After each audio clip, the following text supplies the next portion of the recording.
औज़ुबिल्लाहिमिनश्शैतानिर्रजीम बिस्मिल्लाहिर्रहमानिर्रहीम। Kitchen with गोशी में आप सबको वेलकम जी। तो व्यूवर्स, कैसे हैं आप? उम्मीद करती हूँ अपने घरों में खुश होंगे, अल्लाह के फजल करम से अपनी ज़िंदगी को हंसी खुशी तरीके से बसर कर रहे होंगे।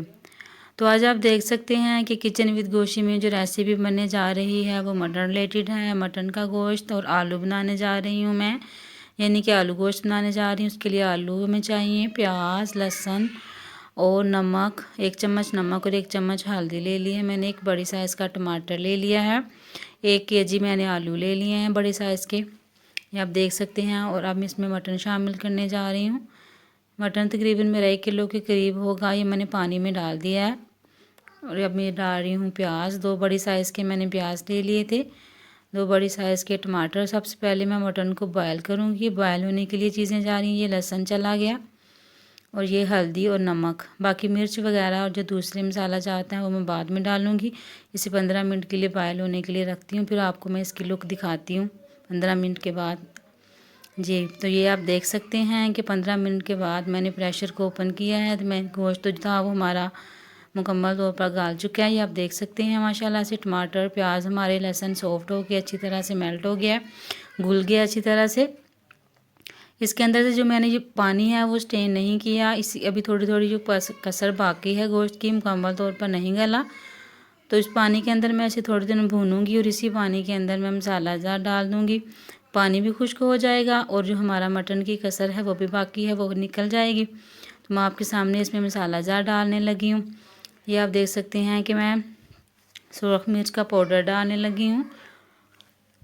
ये 2.5 चम्मच मैंने इसमें सुरख मिर्च का पाउडर डाल दिया और 1 चम्मच इसमें मैंने नमक शामिल किया, क्योंकि आप जानते हैं पहले भी इसमें नमक चला गया, तो वो जो हमारे गोश्त के अंदर जब मिक्स हो चुका होगा, इस वजह से अब मैंने थोड़ा कम डाला है।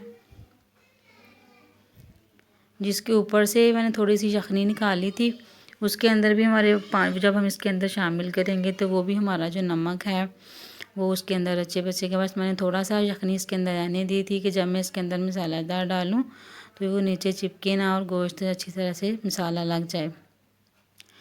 ये आप देख सकते हैं कि इस स्टेज पर आकर मैं इसमें ऑयल शामिल करने लगी हूँ, क्योंकि मैं देख रही थी कि जब पानी खुश्क हो तो मैं भी कुछ ऑयल निकल आए, लेकिन मुझे वो थोड़ा कम लग रहा था मटन का जो अपना ऑयल होता है घी, तो इस वजह से मैंने थोड़ा सा और शामिल किया है।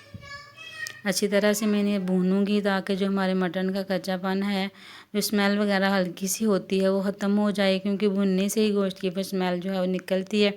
3-4 मिनट के लिए मैं इसे भूनूंगी अच्छी तरह से कि घी अलहदा हो जाए। ये आप देख सकते हैं 3-4 मिनट के बाद हमारा जो पानी था वो अच्छी तरह से खुश्क हो गया। इस स्टेज पर आकर इसके अंदर मैं आलू शामिल करने लगी हूँ। ये आप देख सकते हैं कि मैंने आलू को मोटा मोटा काट लिया है, क्योंकि आप जानते हैं कि आलू गोश्त की रेसिपी में जो आलू हैं वो बड़े साइज़ के कटते हैं। आलू आप अपने टेस्ट के अकॉर्डिंग ले सकते हैं। अगर आप ज़्यादा गोश्त में पसंद करते हैं तो ज़्यादा डाल लें, अगर कम करते हैं तो कम। हमारे घर में थोड़ा ज़्यादा पसंद किए जाते हैं, इस वजह से मैंने ज़्यादा डाले हैं।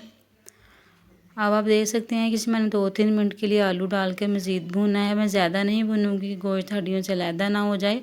अब ये जो आप देख सकते हैं कि ये जो मैंने इसमें गिलास शामिल किया है पानी, ये यखनी का लेफ्ट ओवर पानी था जो मैंने बाहर निकाला था। थोड़ा सा मैंने रहने दिया था, थोड़ा सा मैंने निकाल लिया था, तो मैं इसके अंदर डाल दिया। ये आप देख सकते हैं कि इसमें 2 गिलास मैंने यखनी डाल दी है मटन की।